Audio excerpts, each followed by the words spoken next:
اعوذ باللہ من الشیطان الرجیم بسم اللہ الرحمن الرحیم۔ میں آپ سے یہ عرض کر چکا تھا کہ اس سورہ مبارکہ میں اس کا جو اصل عمود ہے وہ ہے التذکیر بایام اللہ، اور اس کا بہت بڑا حصہ جو ہے وہ انباء الرسل پر مشتمل ہے۔ اس اصطلاح کو میں چاہتا ہوں کہ آپ سمجھ لیں۔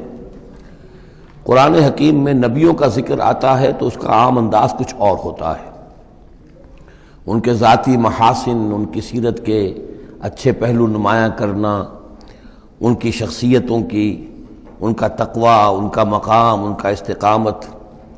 اور جب رسولوں کا ذکر ہوتا ہے تو خاص طور پر اس میں ہوتا ہے کہ جس قوم کی طرف بھیجے گئے اس نے پھر کیا رد عمل ظاہر کیا، اس کا نتیجہ کیا نکلا، قومیں ہلاک ہوئی۔ تو پہلی قسم کی جو معاملہ ہے اسے ہم کہہ سکتے ہیں قصص النبیین، نبیوں کے حالات۔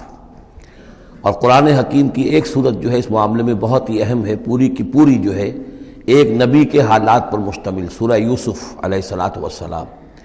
اس میں ایسی کوئی بات نہیں آ رہی کہ حضرت یوسف نے کہا ہو کہ مجھے مانو، نہیں مانو گے تو تم پر عذاب آئے گا، اور پھر عذاب آیا ہو اور قوم کو ہلاک کر دیا ہو، کوئی ایسی بات نہیں۔ لیکن ایک ہے انباء الرسل، رسولوں کے حالات جن کو بھیجا گیا قوموں کی طرف تعین کے ساتھ، اور اب پھر وہ اللہ کی عدالت بن کر آئے کہ اگر مانو گے تو خیریت ہے، نہیں مانو گے تو ہلاک کر دیے جاؤ گے۔ ان کو کہتے ہیں انباء الرسل، نبأ کی جمع انباء۔ عام طور پر 6 رسولوں کے حالات قرآن مجید میں تکرار کے ساتھ آئے ہیں۔ اس کی وجہ یہ نہیں ہے کہ رسول صرف یہ 6 ہیں، بلکہ یہ 6 رسول وہ ہیں کہ جن سے اہل عرب واقف تھے۔ یہ تمام اسی جزیرہ نما عرب کے اندر آئے ہیں۔ جزیرہ نما عرب کا نقشہ اپنے ذہن میں لے آئیے کہ جو پیننسولا ہے، عربین پیننسولا، نیچے سے چوڑا ہے، یمن سے لے کر حضر موت وغیرہ کی طرف بہت چوڑائی ہے، لیکن پھر یہ شمال کی طرف دونوں طرف سے، مشرق سے بھی شمال مغرب کی طرف جا رہی ہے، یہ خلیج فارس یا خلیج عربی جو بھی آپ اسے کہیں، پرشین گلف۔ اور ادھر یہ جو جا رہا ہے ریڈ سی، یہ ریڈ سی جو ہے اوپر جا کر پھر 2 کھاڑیوں میں تقسیم ہو جاتا ہے، ایک خلیج سویس ہے اور ایک خلیج عقبہ ہے۔ اگر آپ اس کو، یہ جو جا رہی ہے پرشین گلف اور ادھر سے جو گلف آف عقبہ ہے، ان کو اگر سیدھی لائن کھینچ دیں تو یہ اوپر جا کر مل جاتی ہے ایک جگہ پر۔ یہ کوہستانی علاقہ ہے، کردستان، آج اسے ہم کردستان کے نام سے جانتے ہیں۔ یہ جو ٹرائنگل بن گئی، بیس پورا جزیرہ نما عرب کا، اور ادھر سے مشرقی ساحل اس کا گلف کے ساتھ ہوتے ہوئے، اور پھر وہ لائن جو آپ نے کھینچی ہے جو جا کر اوپر مل گئی کردستان میں، ادھر سے وہ ریڈ سی چلا آ رہا ہے، بحیرہ قلزم، اور اس میں سے 2 کھاڑیوں میں سے جو مشرقی کھاڑی ہے خلیج عقبہ، اس کو لے کر سیدھا اگر آپ نے جوڑ دیا تو ٹرائنگل جو بنی ہے، اس ٹرائنگل پر وہ تمام اقوام تھیں کہ جن کی طرف اللہ تعالیٰ نے ان 6 رسولوں کو بھیجا ہے کہ جن کا ذکر قرآن میں ہے۔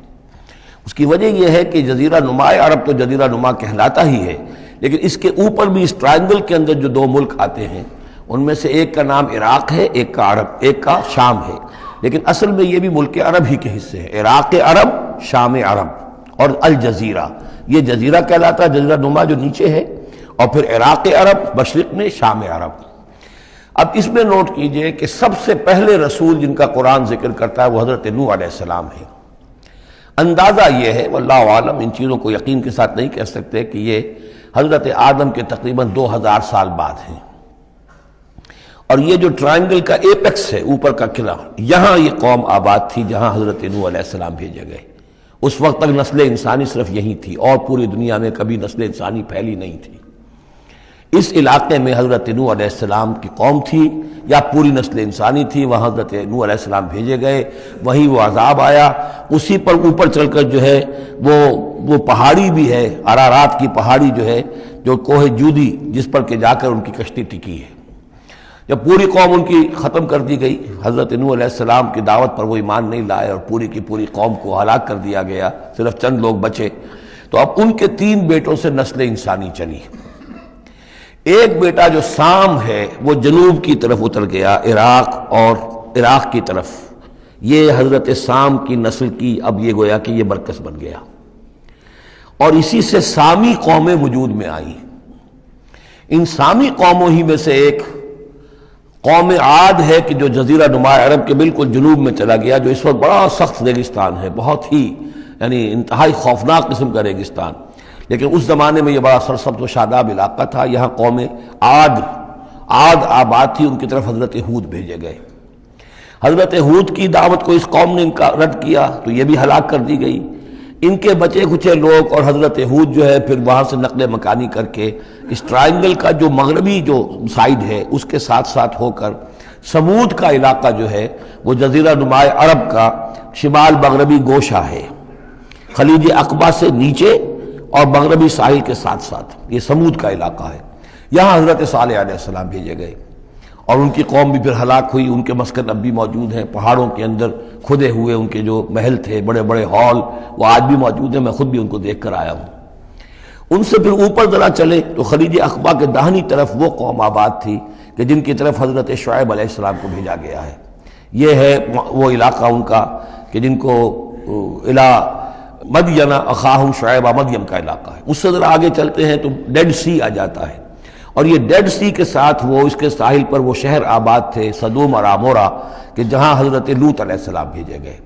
تو گویا کہ یہ ساری اقوام جن کا ذکر ہو رہا ہے وہ اسی ٹرائنگل پر ہیں، سوائے ایک جو قوم فرعون ہے وہ ذرا اس ٹرائنگل سے ہٹ کر سرائی پیننسلا سے باہر نکل کر مغرب کی طرف وہ مصر میں بھیجے گئے ہیں حضرت موسیٰ علیہ السلام فرعون کے پاس. یہ نقشہ ذہن میں رکھ لیجئے. زمانی اعتبار سے یہ کہ حضرت نوح علیہ السلام پہلے رسول ہیں، پھر حضرت ہود، پھر حضرت صالح، پھر حضرت ابراہیم علیہ السلام کی بعثت ہوئی ہے. لیکن ان کا معاملہ انباء الرسل کا نہیں ہے بلکہ قصص النبیین کے انداز میں قرآن میں بیان ہوا ہے.